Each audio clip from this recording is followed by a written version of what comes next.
Bonsoir à tous, bienvenue sur l'Académie Nouvelle Vie. Ce soir, on a le plaisir de recevoir Célia Charpentier pour la deuxième fois pour sa conférence sur le thème Se libérer du mental, utiliser le pouvoir de votre monde intérieur. Sa première conférence sur les âmes fragmentées est disponible sur notre site internet dans la catégorie Toutes nos vidéos en replay. Ses ateliers qui étaient super sont également encore disponibles sur sa page de vente. Célia, je te laisse te présenter auprès de nos auditeurs. Merci beaucoup Caroline pour cette présentation. Bonsoir à tous et à toutes, les personnes qui sont présentes ce soir, et aussi bienvenue à toutes et à tous ceux qui vont regarder ce replay également. Donc moi je suis Célia Charpentier, je travaille dans l'accompagnement à l'autre sur Lyon, donc en physique et en distanciel également pour des séances.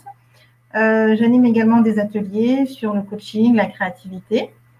Et j'utilise principalement l'état modifié de conscience pour aller transformer différentes choses à l'intérieur de nous, hein, ce qui nous bloque, ce qui nous limite, etc.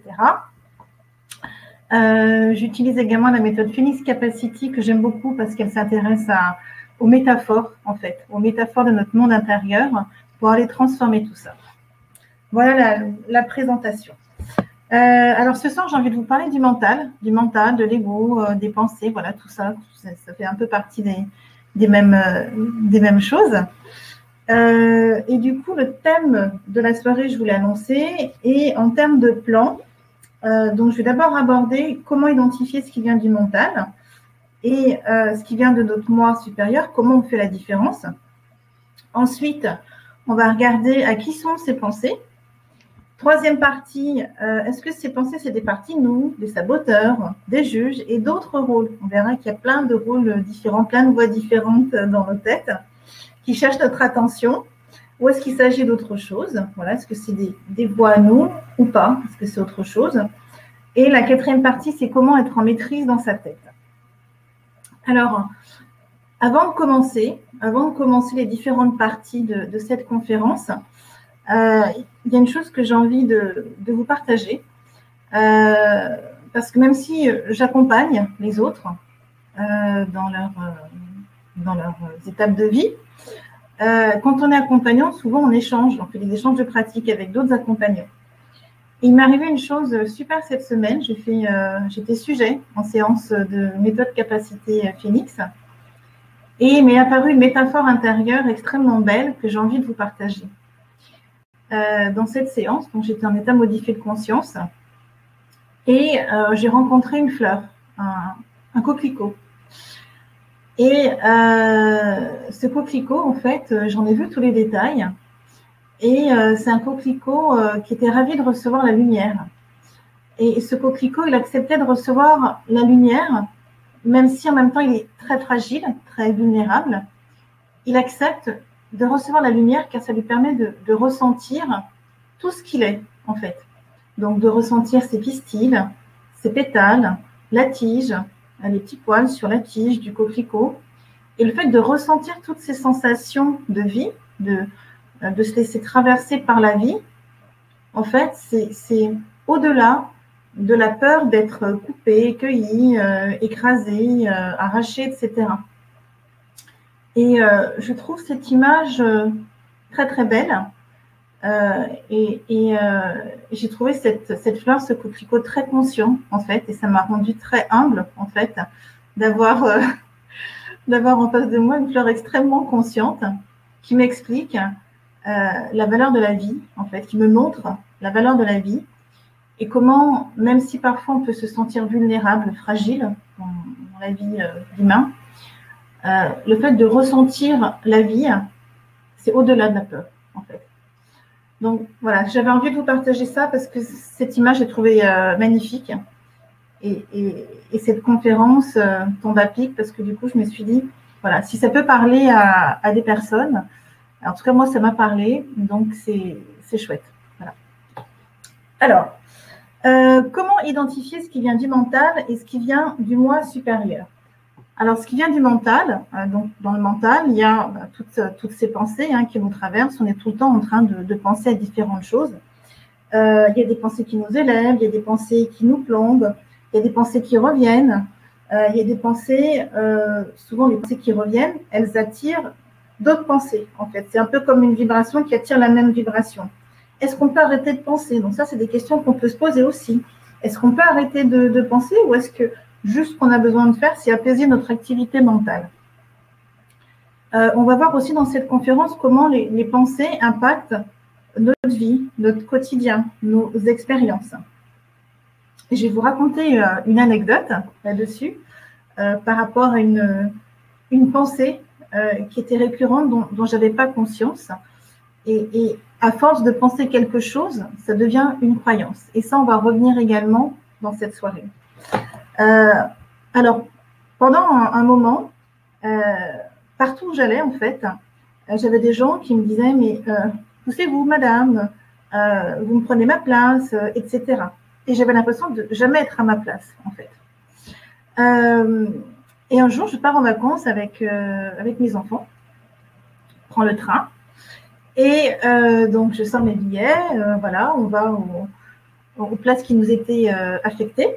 Et arrivant devant ces places, il y avait des personnes qui s'étaient assises à nos places.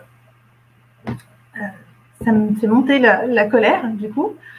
Et donc, j'explique à cette dame que elle est à nos places. Voilà, on vérifie nos billets. Effectivement, elle s'est mise à nos places. Donc, bon, moi, je m'énerve un petit peu. Il y avait 4 places, on était 3. Au final, on récupère nos places. Mais quand même, j'étais en colère parce qu'elle avait pris ma place, en fait. Elle avait pris nos places. Et pendant toutes les vacances, en fait, il y avait toujours quelqu'un pour me passer devant, prendre ma place, me dire que j'étais pas à ma place, etc. Et je m'énervais. Et mon fils finit par me dire « Mais maman, t'arrêtes pas de t'énerver sur les gens à cause d'un problème de place, en fait. » Et là, ça a été un peu raide, parce que mon fils, à l'époque, devait avoir, je crois qu'il devait avoir 7 ans, donc un petit bonhomme qui me dit « Mais maman, t'arrêtes pas de t'énerver sur les gens à cause d'un problème de place. » Et je me suis rendu compte qu'effectivement, ce que je pensais, ma pensée, c'était « je ne suis pas à ma place », en fait. Donc, ma pensée avait impacté ma réalité. Et je me dis, ben, je vais aller regarder ça. Et le soir, voilà, je couche mes enfants, je vais dans ma chambre et je me dis, je vais aller regarder ça, en fait. Et en allant regarder ça, en méditant, j'ai une prise de conscience et je me dis, mais si je suis déjà à ma place, en fait, si je suis déjà à ma place, c'est OK. Et je me suis dit, je suis déjà à ma place. Il n'y a pas de souci, en fait. Le retour, donc au retour, on prend le train, forcément, on repart comme on est arrivé. On arrive à nos places, donc il n'y avait personne à nos places, donc voilà, je m'assieds, on s'assied, voilà, tranquillement. Et là, il y a une jeune femme espagnole qui vient se mettre en face de nous, parce que figurez-vous qu'il y avait des personnes qui s'étaient assises à sa place. Rouge de colère, elle nous regarde, elle nous dit, mais comment ça se fait, ces gens sont mis à ma place, etc., machin. Et elle s'explique avec les gens qui lui disent, mais vous inquiétez pas, on descend au prochain arrêt. Le prochain arrêt arrive, ces personnes ne descendent pas. La jeune femme s'énerve, moi je regarde la scène et je me dis, c'est dingue. Parce que comme moi je pensais, je ne suis pas à ma place, je vivais des situations où je n'étais pas à ma place. Ayant eu ma prise de conscience et affirmant que je suis en fait à ma place, je pouvais voir l'autre en fait. Je pouvais voir l'autre, ce qui se matérialisait dans sa vie par rapport probablement à son monde intérieur. Donc, ces personnes sont restées à la place de cette jeune femme espagnole. Une dame d'âge mûr monte au prochain arrêt. Il se trouve qu'une de ces personnes était à la place de cette vieille dame. Et donc, la vieille dame leur dit, bah, écoutez, vous êtes à ma place, mais bon, c'est pas grave, moi je m'assieds ailleurs, il n'y a pas de souci. Et les personnes lui disent, bah, écoutez, nous, ça ne nous dérange pas, si vous voulez, on vous laisse la place. La jeune femme espagnole, encore plus en colère, parle à cette femme mûre, elle lui dit, oui, je ne comprends pas, moi, ils me disent qu'ils descendent au prochain arrêt, ils ne descendent pas, ils sont à ma place, vous arrivez, ils veulent vous laisser la place, etc. Et je me suis dit, c'est quand même dingue, le fait de prendre conscience, en fait, le fait de prendre conscience que ma pensée a créé ma réalité, en créant des situations où je me sens jamais à ma place, où je suis jamais à ma place, le fait d'en prendre conscience, de me dire que je suis à ma place, eh bien, je peux voir pour l'autre, en fait. Le fait d'avoir ma prise de conscience, je peux voir pour l'autre. Donc, c'est une façon de vous expliquer comment les pensées impactent notre réalité, en fait. Alors, on ne peut pas arrêter de penser, hein, parce que c'est naturel de penser. Ce qu'on peut faire, c'est apaiser l'activité mentale. Comment moi je suis arrivée à apaiser mon activité mentale? Alors, j'ai commencé à apaiser mon activité mentale grâce au Reiki. Donc, ça a été une façon pour moi d'apaiser mon mental en me faisant des séances de Reiki. Au début, j'avais besoin de musique et au fur et à mesure, j'ai plus besoin de musique. Je pouvais entrer en séance de Reiki sans musique et ne pas avoir cette activité mentale, ce brouhaha mental. Alors, c'est une façon. Pour certains, ça va être le développement personnel, ça va être le yoga, ça va être la méditation, ça va être l'auto-hypnose. Aujourd'hui, pour moi, c'est beaucoup l'auto-hypnose et beaucoup moins le Reiki. D'autres, ça va être le fait de pratiquer une activité artistique ou musicale ou du qigong ou une autre activité qui apaise le mental. Donc, ça se fait progressivement, en fait. Ne pas se mettre la pression. Ça se fait progressivement. Donc, les pensées, c'est ce qui vient du mental, de l'ego, ça va être quelque chose d'assez dur, d'assez fort, d'assez brutal. Ça va être « Ah, mais t'es nul, ah, mais tu peux pas y arriver, ah, mais tu vois, tu fais encore ça, etc. » Le moi supérieur, c'est quelque chose de beaucoup plus subtil, de beaucoup plus intuitif. Le moi supérieur, il va plus nous susurrer des choses, nous murmurer des choses. Ça va être une petite intuition, ça va être vraiment quelque chose de très doux. Et forcément, quand on a le brouhaha de toutes ces pensées, on ne peut pas entendre notre moi supérieur parce qu'il y a trop de bruit. Il n'y a que quand on arrive, il y a que quand les pensées sont apaisées qu'on peut entendre ce murmure. C'est évident. Quand il y a beaucoup de bruit, on ne peut pas entendre quelqu'un qui murmure. Il n'y a que quand c'est calme qu'on peut entendre ce petit susurrement, ce petit murmure, voilà, cette petite intuition, cette petite impression. Voilà. Donc, qu'est-ce qu'on a à faire? On a à accueillir ces pensées. On a à accueillir nos pensées parce qu'elles influencent notre réalité. Elles influencent nos relations. Elles influencent les situations qui se présentent dans notre vie. On fait face à nos pensées. La pensée étant une vibration, c'est le premier pas, en fait, vers la manifestation physique. D'où l'intérêt, et ça, c'est dans l'atelier dont on va parler à la fin de la conférence, où on va voir comment identifier les pensées. Alors, à qui sont ces pensées? Est-ce qu'elles sont à vous? Est-ce qu'elles sont à quelqu'un d'autre? Alors, on est habitué à penser d'une certaine façon par rapport à notre famille, à nos éducateurs, à nos amis, à notre environnement. Donc, on perçoit, on ressent, on entend des pensées quand on est tout petit. Et même quand on est adulte aussi, on perçoit des pensées, mais on ne s'en rend pas compte, en fait. Donc, on perçoit des autres, quand on est petit, des énergies, des secrets, des ombres, des lumières. On sent, par exemple, que sa mère aime plus son frère que soi, et on commence à penser des choses, à faire des conclusions. Par exemple, je vais vous donner l'exemple d'une mère qui protégeait son fils parce qu'il était plus fragile, en fait, que sa fille. Et sa fille avait un caractère plutôt fort. Donc, elle avait moins besoin d'être protégée, de soutien. Elle était plus rebelle et autonome. Donc, sa mère se disait, comme elle est autonome, je n'ai pas besoin de la protéger autant que son frère. Mais cette fille, du coup, cette dame, en fait, voyant sa mère comme elle réagissait, a commencé à penser, mais ma mère, en fait, elle ne prend pas soin de moi. Pour ma mère, je ne suis pas importante. Elle a commencé à penser ça, cette dame. Et du coup, elle a commencé à croire cette pensée. Et ça, c'est le pire. C'est quand on croit ces pensées. Et du coup, cette dame, ça lui a créé des problématiques parce qu'elle a vécu une situation, elle en a déduit quelque chose, elle a pensé quelque chose et elle a cru sa pensée et c'est devenu une croyance. Et plus on pense et plus ça devient une croyance. Et en même temps, une fois, quand on a une croyance, ça vient alimenter des pensées du même acabit. Donc, c'est un peu un cercle vicieux, du coup. Alors, donc, il y a les pensées qui sont issues de notre environnement, qui sont issues également de nos origines, qui sont issues également de la religion qu'on a. Il y a aussi après tout ce qui est pensée collective, la pensée de notre pays, de notre culture, etc. La pensée du pays où on est né. Donc moi, je suis née en France. J'ai vécu un peu à l'étranger. Et donc, j'ai vécu à l'étranger à 20 ans, à partir de 20 ans. Et avant ça, je me sentais différente, en fait. Je me sentais différente des autres. Et quand je suis arrivée en Angleterre, je me suis rendu compte qu'en fait, j'étais vraiment dans le faux, en fait. J'étais vraiment dans une illusion. Parce que finalement, je vais vous donner un exemple. Finalement, moi, j'étais en France et moi, je pensais vert, en fait. Je pensais vert et je pensais pas comme tous les autres. Les autres, ils pensaient blanc, ils pensaient bleu, mais moi, je pensais vert. J'étais vraiment pas comme tout le monde, en fait.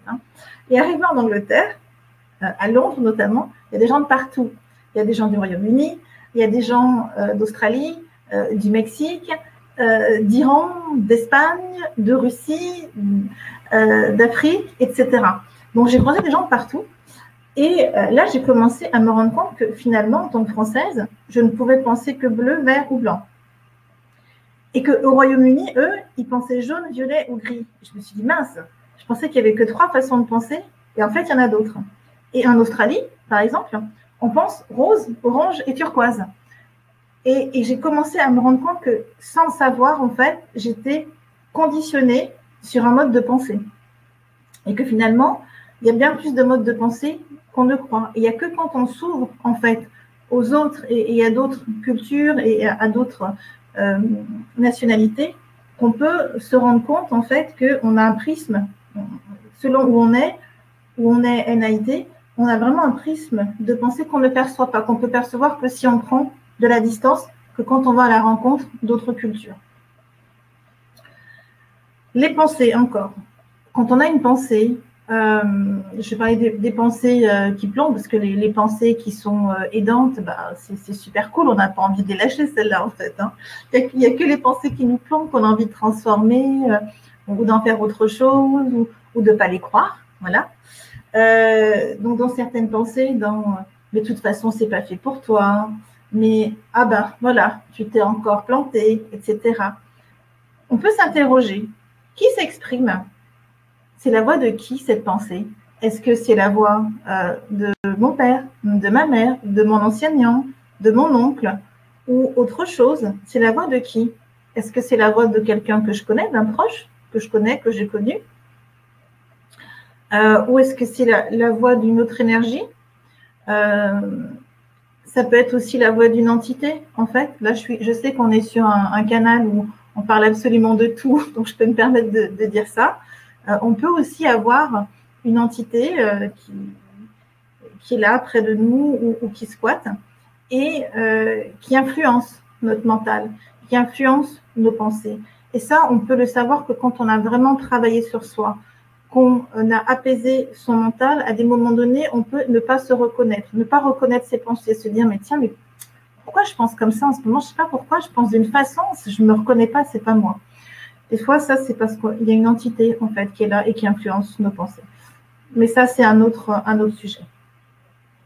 Donc, quand il y a des pensées qui viennent, comme ça, qui ne nous plaisent pas vraiment, on peut demander à qui ça appartient. Est-ce que c'est à moi? Est-ce que c'est à quelqu'un d'autre? Et accueillir ce qui se passe. Voilà, accueillir ce qui vient, voir s'il y a des éléments qui viennent ou des souvenirs. C'est la voix de qui? À qui ça appartient? Est-ce que c'est vraiment à moi? Est-ce que c'est à quelqu'un d'autre? Est-ce que c'est à quelqu'un que je connais? Et on peut aussi percevoir des pensées de personnes qui sont, par exemple, dans la rue ou dans notre voisinage. Et voilà. Donc, on a cette capacité en tant qu'être, voilà, en tant qu'être multidimensionnel, de percevoir des pensées qui sont de personnes qui sont autour de nous. Parce que c'est une question de fréquence. Il suffit qu'on ait des pensées sur une fréquence similaire. On peut, voilà, percevoir les pensées des autres. Ok. C'est quoi le danger d'une pensée? Une pensée, le pire, j'en ai déjà un peu parlé, c'est quand on commence à croire nos pensées. Quand on commence à nous identifier à elles, à croire qu'on est cette pensée, en fait.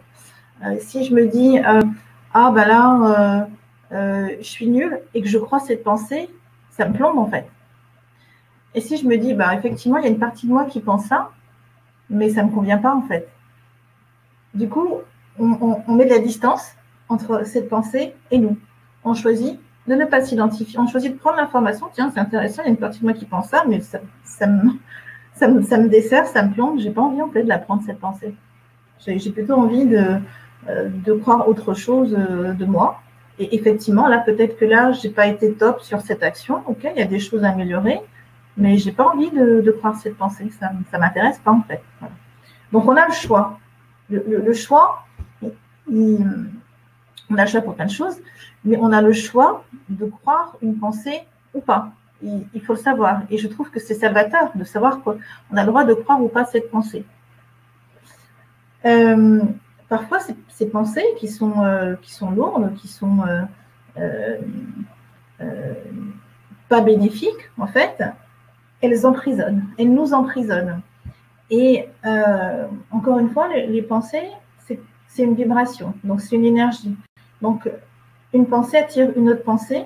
On parle aussi d'égrégore, en fait. Donc, ce serait une somme de pensées de même vibration. Il y aura un égrégore de la peur, un égrégore de la colère, etc.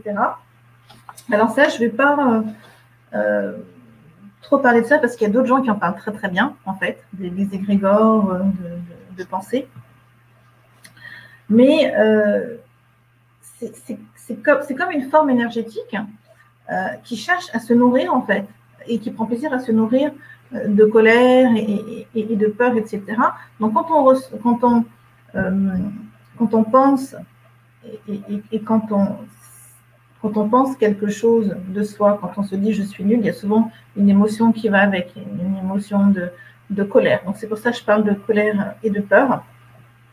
C'est parce que c'est souvent lié à l'émotion également. Mais je ne vais pas aller sur les égrégores de pensée. Je ne vais pas aller sur ce terrain-là. Pour autant, ce dont j'ai envie de vous parler, c'est de l'agitation de la pensée, du flot de pensée qui fait que quand on a trop de choses dans la tête, trop de pensées, en fait, ça empêche d'être conscient, en fait. Il n'y a pas de place pour l'intuition. Il n'y a pas de place pour la présence, en fait. Et donc, c'est important, en fait, de choisir, de ne pas croire nos pensées. C'est important d'apaiser ces pensées, d'apaiser le mental, parce que ça permet d'accéder à la conscience. Il ne s'agit pas toujours et tout le temps de rejeter ces pensées. Il s'agit de les accueillir, de les interroger aussi, de façon à être au centre, en fait, de façon à maintenir le plus possible le moment présent et de revenir au centre, en fait. Donc, il ne s'agit pas de rejeter, c'est de les voir. Voilà, je te vois. Ah, mais tu n'y arriveras pas. Je te vois, je te reconnais, mais je n'ai pas envie de te croire, en fait. Et le fait de ne pas rejeter cette pensée, on n'est pas dans la lutte, en fait. On n'est pas non plus dans le contrôle. Juste, on voit, mais on choisit autre chose. Quand on rejette systématiquement des pensées, elles deviennent incontrôlables parce qu'elles viennent certainement dire quelque chose, ces pensées. Elles sont... c'est comme si elles viennent dire quelque chose, en fait. Elles viennent dire quelque chose de nous. Je parle des pensées qui sont à nous. Je ne parle pas des pensées qui sont aux autres ou d'une entité, par exemple. Rejeter ces pensées, moi, ça me fait penser au docteur Jekyll et Mr. Hyde, en fait, à cette personne qui se dissocie, qui rejette des parties de lui, qui devient complètement incontrôlable. Donc ça, c'est pas ce que je nous souhaite. Ce que je nous souhaite, c'est d'accueillir nos pensées, de ne pas les croire, de choisir de ne pas les croire et voilà, de les identifier, de savoir les identifier. Alors, je ne sais pas si vous connaissez l'allégorie de la calèche de Platon. Alors, j'ai l'impression, je ne sais pas si on va bien la voir. Je ne sais pas si on va bien la voir. Donc, ça, c'est l'allégorie de la calèche de Platon. Qu'est-ce qu'il raconte, cette allégorie? Alors, on a les chevaux. Les chevaux, c'est les émotions. Le cocher, c'est le mental. La calèche représente le corps. Et le passager, eh bien, figurez-vous que c'est l'âme. Donc, du coup, ça permet, cette allégorie, de se rappeler que le mental, c'est pas nous, en fait. Donc, il ne serait pas juste de s'identifier à notre mental, à notre ego, à nos pensées. Parce que c'est juste le cocher. Nous, en fait, on est à l'intérieur du corps. On est le passager, on est l'âme. Et l'âme, elle observe. Donc, c'est de revenir au centre, de revenir à l'âme, au cœur de soi, de redevenir le passager, celui qui observe le mental, celui qui est en capacité d'observer ses pensées sans s'identifier à ses pensées, en ayant de la hauteur, en observant ce qui se passe à l'intérieur sans s'identifier, voilà, dans l'instant présent. Alors, nos pensées influencent notre réalité parce qu'on croit nos pensées. On croit qu'on est...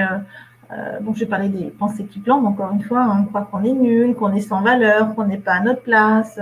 Et on est souvent impitoyable avec nous-mêmes. On croit qu'on est le penseur, alors qu'on est l'âme qui observe les pensées qui sont là et qui traversent. On croit qu'on ne peut pas modifier ses pensées. On croit qu'on est obligé de penser ça, alors qu'on peut, en tant que passager, observer ce qui se passe, choisir de ne pas y croire, choisir d'autres pensées, interroger ses pensées, ça je vais revenir plus tard. Et souvent on se répète les mêmes pensées depuis des années, plusieurs fois par jour même, les mêmes pensées. Ça tourne en boucle, des fois. Ces pensées, c'est comme des vérités. Donc c'est là que ça devient des croyances, ça devient solide, comme du bois. Et après, il faut faire des thérapies pour aller ramollir ces croyances, voilà, comme de la pâte à modeler. Je fais tout ça avec le cœur, avec de l'amour pour ramollir tout ça. On ressasse souvent les mêmes faits, les mêmes expériences, les mêmes échecs. On ressasse le passé. Donc, on nourrit des pensées limitantes et on croit ces pensées limitantes. Donc, ça devient des croyances limitantes. Et ces pensées, en fait, elles peuvent devenir des formes pensées, aussi, qui peuvent s'accrocher à des parties de nous, à des parties du corps, venir créer de la douleur, être source de problématiques dans le corps, comme des kystes, des cystites, etc. Donc ça arrive en soins énergétiques, ou ça m'est déjà arrivé en hypnose régressive, d'avoir affaire à des formes pensées qui généraient de la douleur dans le corps physique des personnes. Ça, pour vous dire que c'est vraiment important, enfin, on est responsable de nos pensées, en fait. C'est vraiment important de donner de l'importance à ce qui se passe au niveau de nos pensées, de ne pas s'identifier, de choisir et de savoir qu'on n'est pas juste victime de nos pensées, mais qu'on peut y faire quelque chose, en fait. Parce que derrière, il peut y avoir des conséquences vraiment désagréables, en fait.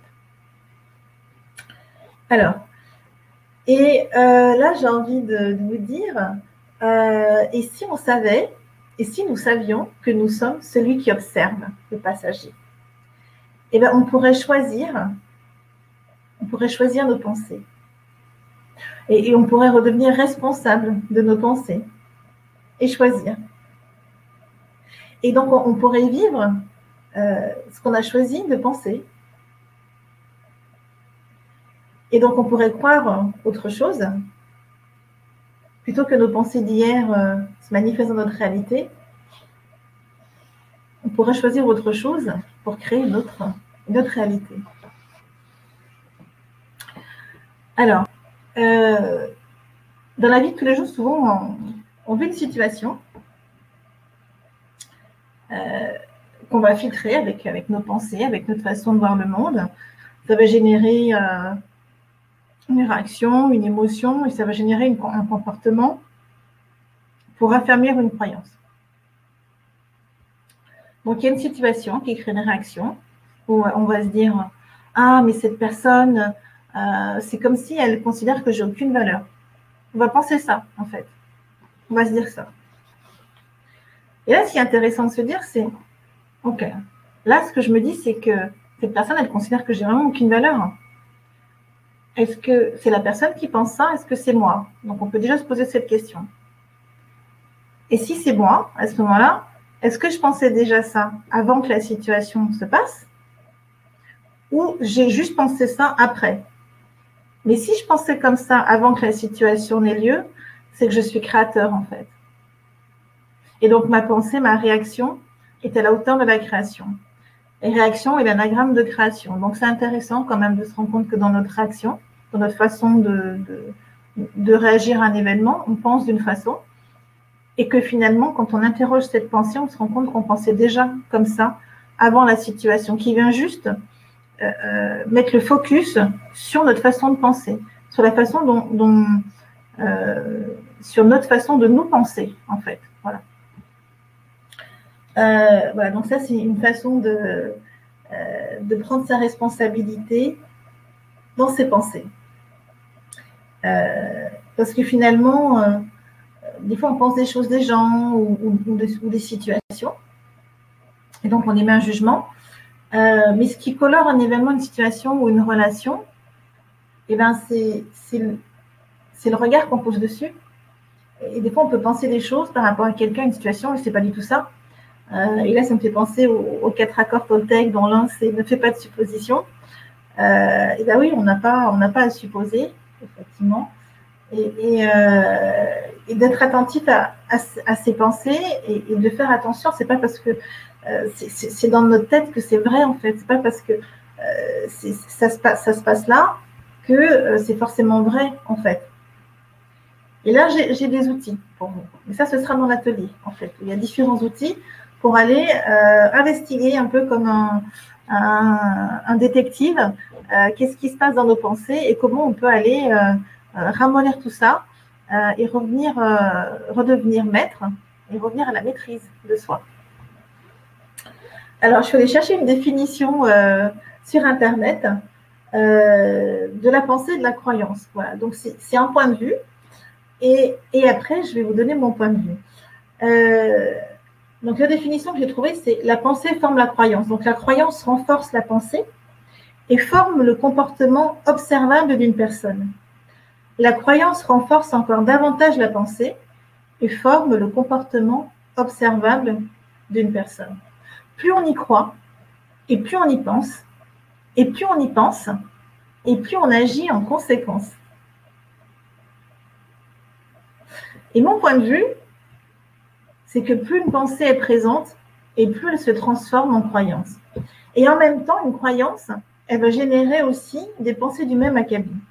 Et ça me fait penser à l'œuf et la poule. Qui est arrivé en premier? Des moments donnés, on ne sait plus. On ne sait plus si on a tellement pensé à un truc que c'est devenu une croyance, ou si c'est une croyance qui était là, qui a généré toutes ces pensées, en fait. On ne sait plus, voilà, où ça démarre.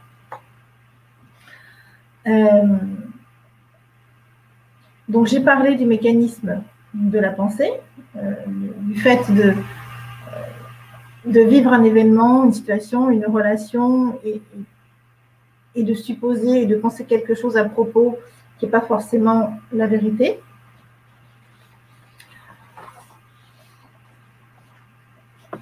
J'ai parlé du fait d'être apaisé au niveau mental pour être en conscience, pour avoir assez de calme et de place pour être conscient.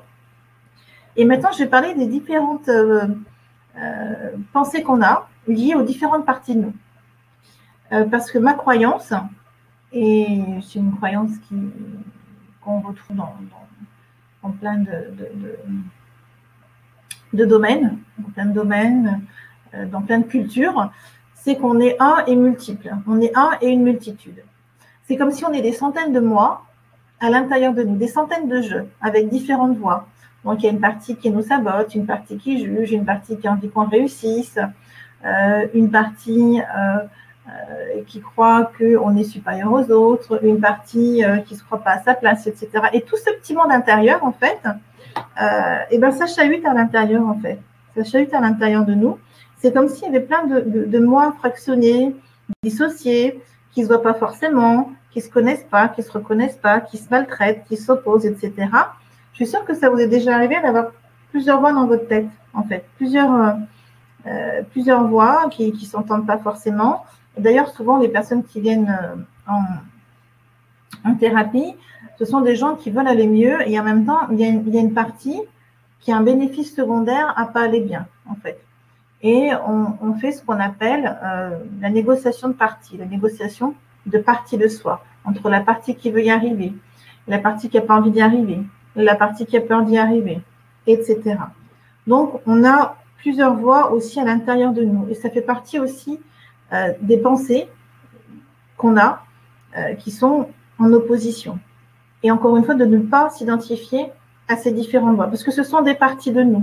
Nous, on est toujours l'âme qui observe le mental et qui observe donc ces différentes voix du mental, ces différentes parties de nous qui s'expriment, qui attirent notre attention.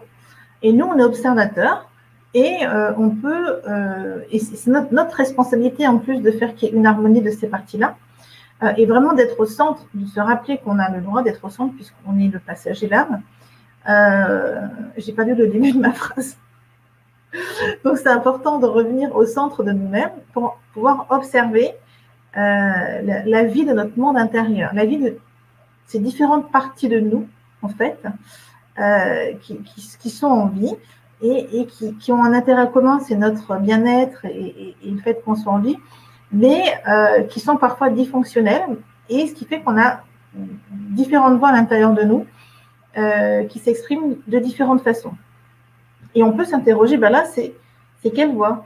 Et il y a aussi des personnes qui s'amusent à donner des noms, en fait, à ces voix. Ben là, c'est ma partie sexy, et là, c'est ma partie qui sabote, et là, c'est ma partie qui a envie d'être dans la lumière, et là, c'est ma partie qui est jalouse, etc.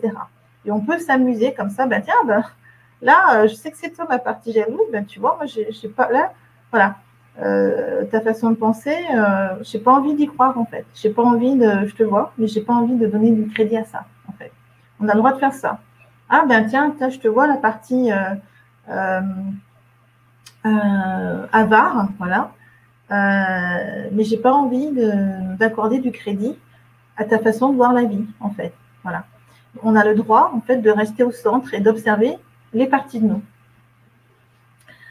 Et on peut les interroger. Et une façon de les interroger, par exemple, si on se rend compte qu'il y a une pensée qui est récurrente, on peut utiliser un oracle, on peut utiliser des cartes de photolangage, on peut peut-être ouvrir un magazine à une certaine page ou un livre et tomber sur une image ou un mot qui résonne avec cette voix qui est là, qui a cette pensée, en fait, qui pense de cette façon-là, pour aller regarder qu'est-ce que c'est et d'où ça vient et c'est quoi le message, etc. Donc, c'est une façon que je propose pour se laisser guider, en revenant au centre, bien sûr, avant, et de se laisser guider par ce qui vient, par l'inconscient, par ce qu'il y a à accueillir. Donc, dans l'atelier, on verra aussi comment approcher ces parties de nous.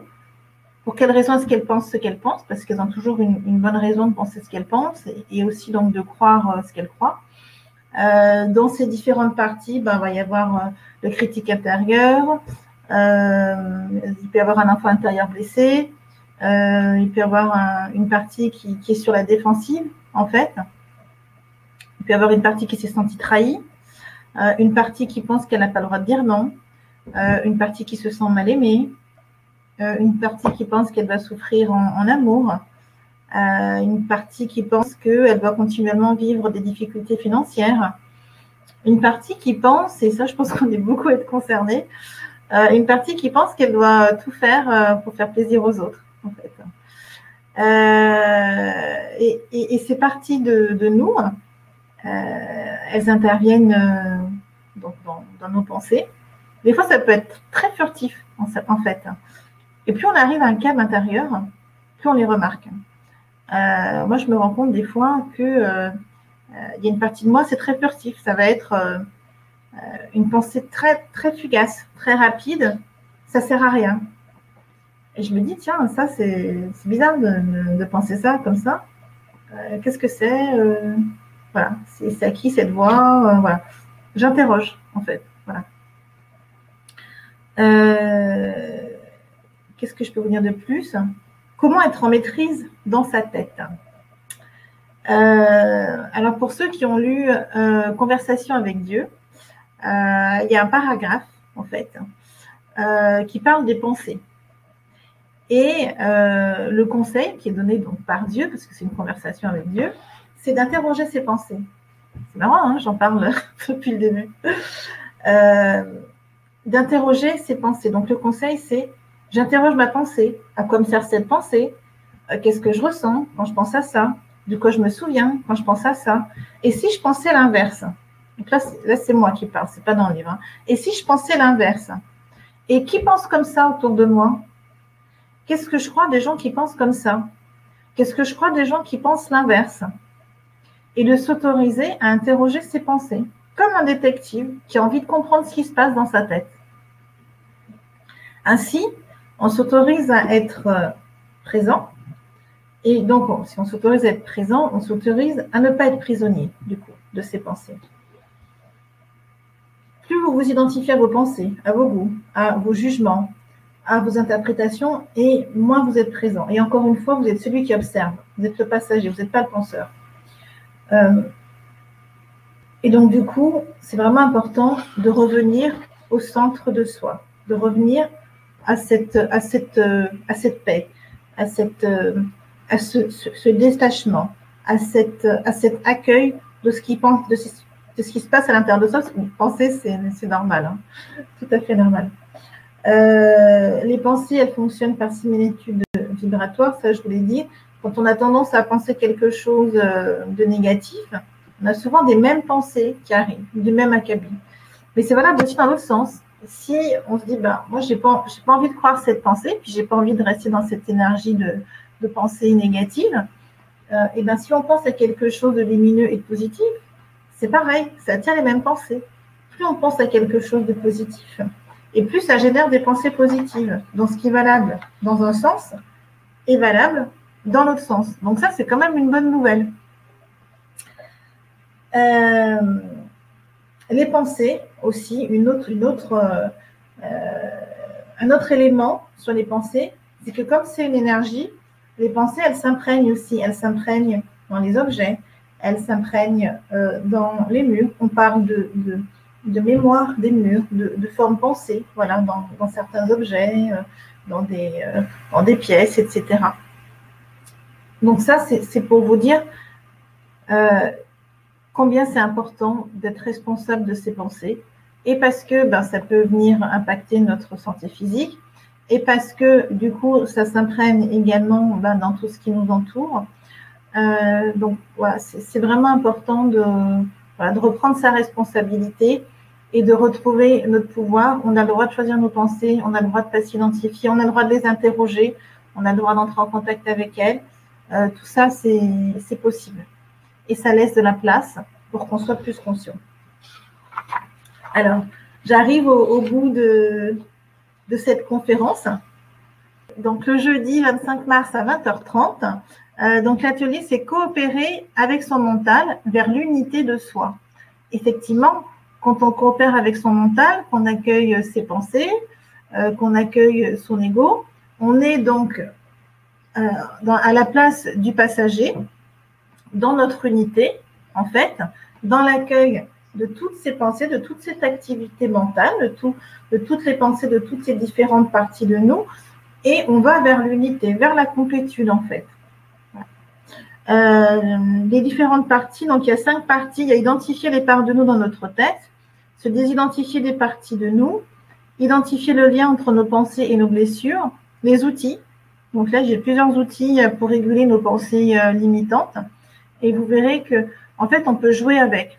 On peut s'amuser, vraiment, prendre de la distance sans se juger, sans culpabiliser. Voilà, on peut s'amuser et pour mettre de la légèreté, en fait, et se rendre compte que finalement, ces pensées qui viennent des croyances, du coup, on peut les rendre malléables, on peut les assouplir et on peut s'en libérer et on peut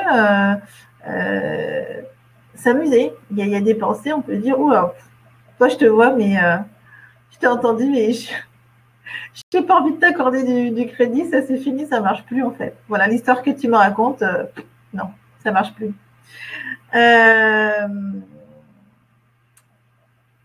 On va regarder aussi. Alors peut-être que je prendrai un jeu de cartes aussi, en tant qu'outil. Voilà, ça peut être rigolo aussi.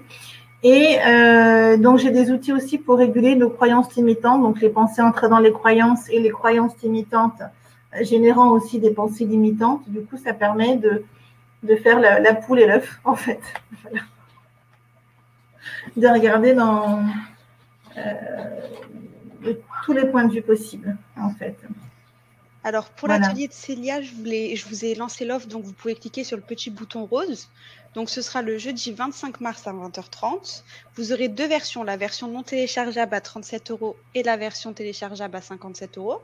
Vous avez la possibilité de payer en une fois ou en deux fois. Vous pourrez aussi vous inscrire à tout moment sur le site internet de l'Académie Nouvelle Vie, donc https://academienouvellevie.com. dans la rubrique replay, ou si vous nous regardez sur YouTube en cliquant sur le lien qui se trouve dans le descriptif sous la vidéo. Voilà. Eh bien, super. Avec plaisir. Alors, je ne sais pas si tu as quelque chose à rajouter pour clôturer. Merci pour votre disponibilité. Merci pour ceux qui regarderont le replay. Est-ce qu'il y a des questions ou c'est bon? Déjà dire. Est-ce que vous avez des questions? Si vous avez des questions, n'hésitez pas à nous les mettre dans le chat. Alors, tout à l'heure, j'ai vu Séverine qui a mis un petit commentaire en marquant « Bonsoir à tous, notre tête est comme une boîte aux lettres, on fait le tri entre les pubs et notre courrier perso. » Oui, on a le droit de faire un tri, en fait. On a le droit de ne pas être esclave de nos pensées. On a le droit de choisir, on a le droit de trier, on a le droit de prendre ou pas. Et on a le droit de se dire et si je ne crois pas cette pensée, ça fait quoi, en fait?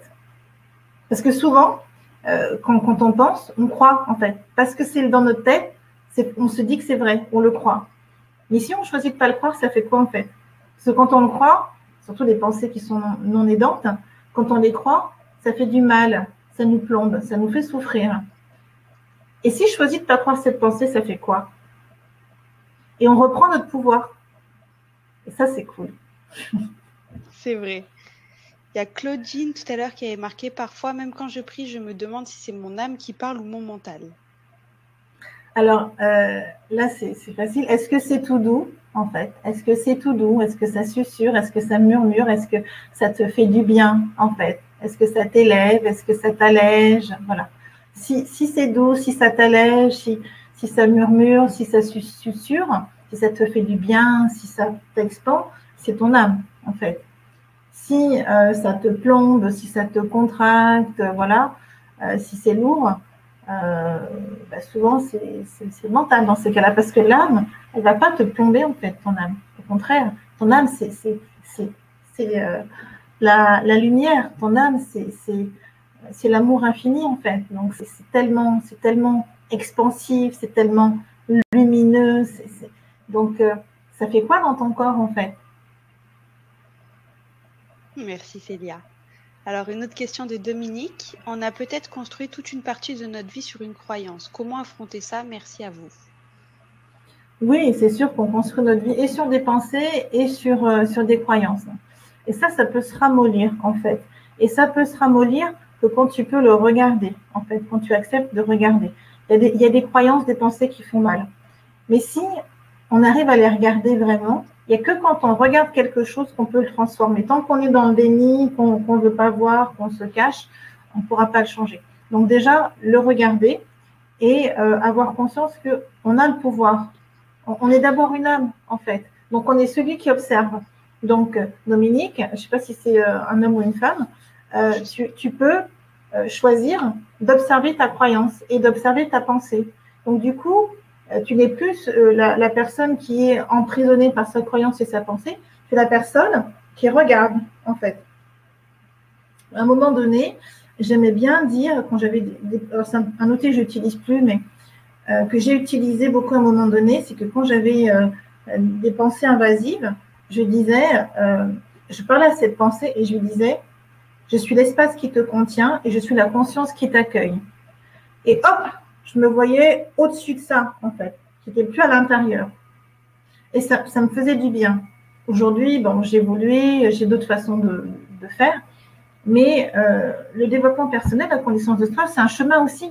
On découvre des outils, on les utilise, on avance, on laisse une partie des outils, on en garde une, et puis on avance et on découvre d'autres outils par rapport à où on en est, etc. Donc ça, c'est un outil que tu peux utiliser, Dominique, quand tu as une pensée ou une croyance que tu observes, que tu vois, que tu as le courage, parce qu'il faut du courage de regarder ça, et tu dois en avoir si tu poses ces questions-là, Dominique, et c'est super. C'est déjà de te dire, je suis l'espace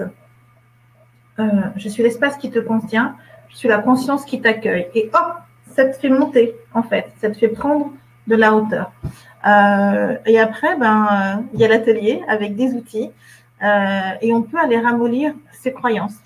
Il y a plein de choses qui existent, il y a plein de techniques qui existent pour aller ramollir un peu. J'aime bien cette image de pâte à modeler, parce que quand on ne veut pas avoir une croyance, quand on s'en occupe pas, une croyance limitante, une pensée limitante, ça fait comme la pâte à modeler, ça devient dur en fait. Ça devient dur comme du bois. Et après, en allant regarder ses croyances, ses pensées, et en y mettant beaucoup d'amour, parce que quand on travaille sur soi, il faut y aller avec du courage. C'est obligatoire, parce que des fois c'est dur, honnêtement. Et avec beaucoup d'amour pour soi. Vraiment beaucoup d'amour pour soi, parce que c'est un chemin du cœur. Et avec le cœur, en fait, avec tout l'amour que tu vas déployer à la rencontre de toi-même, cet amour, il va permettre de réchauffer cette croyance, comme quand tu mets de la pâte à modeler entre tes mains, tu la réchauffes, et ça va se ramollir, en fait. Voilà. Merci Célia. Alors, une autre question de Alfred. Est-ce que le fait d'observer nos pensées les diminue afin de laisser plus de place à notre intuition? Eh bien, écoute, je t'invite à observer, Alfred, à tester, d'observer tes pensées et de voir ce que ça fait. De t'autoriser à les observer. Voilà. Comme si tu regardes une image qui passe. Ah, tiens, il y a cette pensée, voilà. Ouais, je te vois. Je n'ai pas envie de m'identifier à toi, parce que je suis le passager, en fait. Donc, comme si tu regardes un film. Oh, je te vois, voilà. Et ne pas vouloir aller trop vite, en fait. Parce qu'en plus, on est dans une société où le mental est très présent.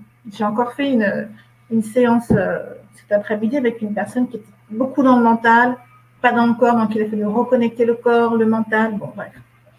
On est dans une société, surtout nous en France, où on est beaucoup dans le mental.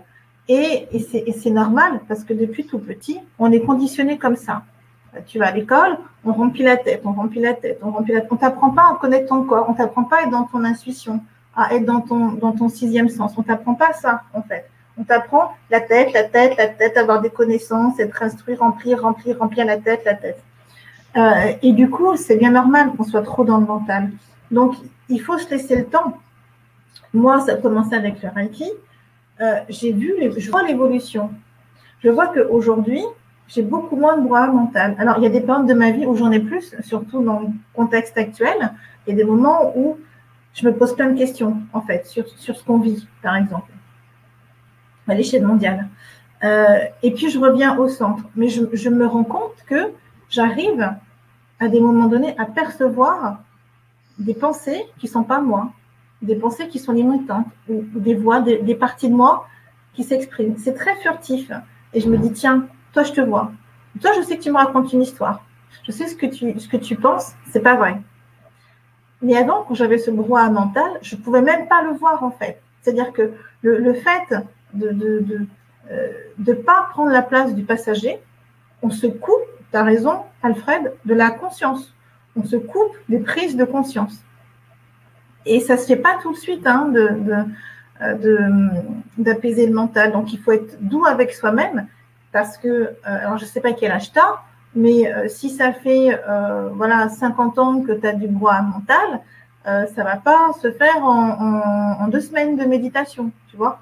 Il faut être patient avec toi, mais ça se fait parce que plus tu vas, selon ce que tu choisis, faire de la méditation, faire du yoga, ou voilà, juste te mettre en position de lotus, en plein soleil, j'en sais rien.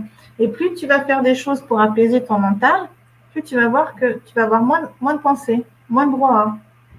Voilà. C'est normal, mais il faut être doux avec soi-même. Merci Célia pour ta réponse. Alors, une autre question de Mélissa. Comment communiquer avec des personnes proches qui ont des croyances limitantes et qui ne sont pas ouverts? Ah, tu peux répéter, la question est longue. Oui. Tu peux répéter. Alors, comment communiquer avec des personnes proches qui ont des croyances limitantes et qui ne sont pas ouverts? Après, qui ne sont pas ouverts à quoi, en fait?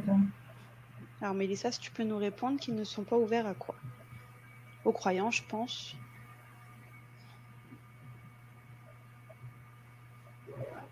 Alors, je vais essayer de faire un début de réponse. Comment Vas-y. communiquer avec les proches qui ont des croyances limitantes qui ne sont pas ouvertes?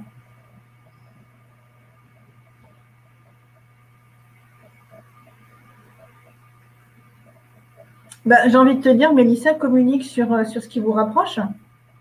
Parce que tu sais, toi tu te dis que ces personnes, ces proches, elles ont des croyances limitantes, elles ne sont pas ouvertes. Et certainement, elles se disent la même chose de toi, en fait.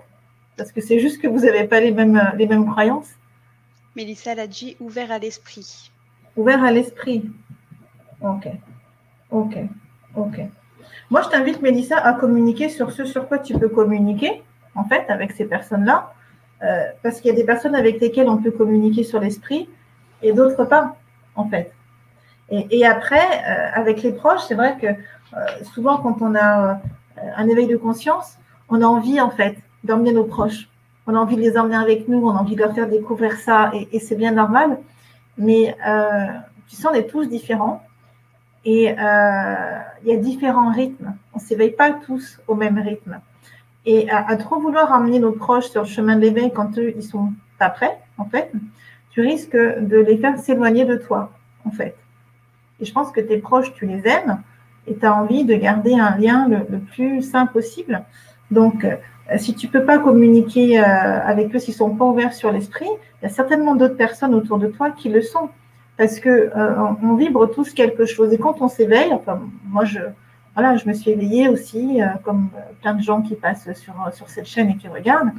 Et j'ai bien vu que plus je m'éveillais, plus il y avait des personnes qui s'éloignaient parce que ça ne correspondait plus. Et puis, j'attirais d'autres personnes parce que je vibrais autre chose, en fait. Donc, il y a forcément, par rapport à ta vibration d'ouverture à l'esprit, forcément, tu vas attirer des gens qui sont sur la même longueur d'onde et avec qui tu pourras échanger. Et bien sûr, certainement, ça t'attriste que tes proches, certainement ta famille, j'imagine, ou tes amis, ça doit te peiner de ne pas pouvoir avoir ce type d'échange avec eux. Mais le problème, c'est que d'avoir ce type d'échange avec eux, si eux ne sont pas à ce stade d'éveil, ça peut vous séparer et ce serait dommage, en fait. Et tu vois, ça me fait penser à l'amour, tout simplement. C'est quoi l'amour, en fait? L'amour, c'est quoi? Le vrai amour, déjà, il n'y a pas de condition, en fait. C'est aimer sans condition. Et sans condition, c'est, par exemple, par hasard, aimer l'autre, même s'il n'est pas au même niveau d'éveil que moi. Aimer l'autre, même s'il n'est pas éveillé. C'est OK. Parce que moi aussi, je suis passée par là. Moi aussi, il y a un moment donné où je n'étais pas éveillée. Et du coup, c'est OK, en fait. On n'est pas obligé d'être tous et toutes éveillés au même niveau. L'amour, c'est justement, même si tu n'es pas éveillé, je t'aime et je t'accueille et c'est OK. Et je ne vais pas essayer de te changer. Et je ne vais pas essayer de te convaincre ou de te prouver quoi que ce soit. Je vais juste te montrer par ce que je vis. Je fais des choses qui me rendent heureuse. Je sais que tu ne peux pas l'entendre et c'est OK.